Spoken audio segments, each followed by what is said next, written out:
It's a Saturday night here in Egypt. We've been invited to this very fancy hotel for a very fancy dinner. It's a food technology that has only been served in 2 countries in the world, only for about 2 years. This is the first time it's being served in Egypt, and we're about to taste it. If we were to eat this in the United States, would it be technically illegal to eat it, or because it's not approved? That's a good question. We don't want to test that. Wow. This is meat, real chicken grilled on an open flame, but no animal was ever killed for this barbecue. The meat was grown from a single cell in a giant steel tank in Singapore. The science is complicated, but the company tells us they feed the cells with amino acids, wait for a bit, and then scoop out real chicken meat. So this right here is version 3. You guys are the first table to try it too. Josh Tetrick is the charismatic CEO of the company that makes good meat. Chicken meat grown in a lab and not on the bones of a living bird. You consider yourself a vegan, but you eat this. Yeah. How are you a vegan? We need a new term for it. Whatever they call themselves, there are very few people who eat this way. They're only selling this in a few Singaporean restaurants. So what we have for you here, it's a grilled chicken. We're gonna serve you in a traditional hawker dish called the clay pot. So it's definitely got the flavor of chicken. The texture is a little more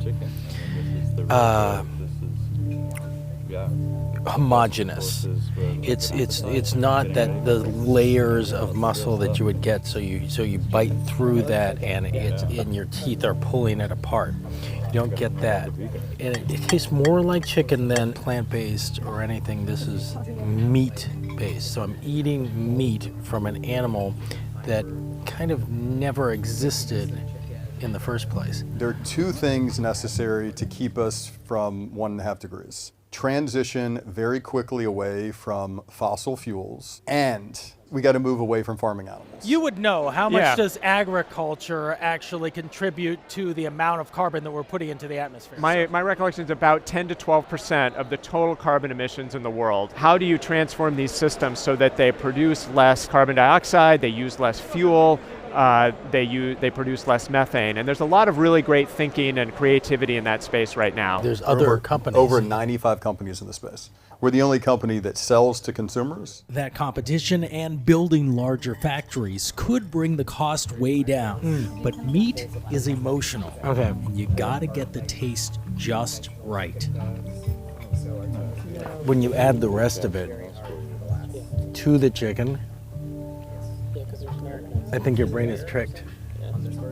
And you really think that you're eating hot pot. But like a lot of things that initially felt strange, suddenly it's ubiquitous and normal and boring. I hope you enjoyed the food and the company, especially the conversation. While Josh, the meat maker who grew up on Birmingham barbecue, waits for FDA approval, we've still got to pass it by our photographer, Brad.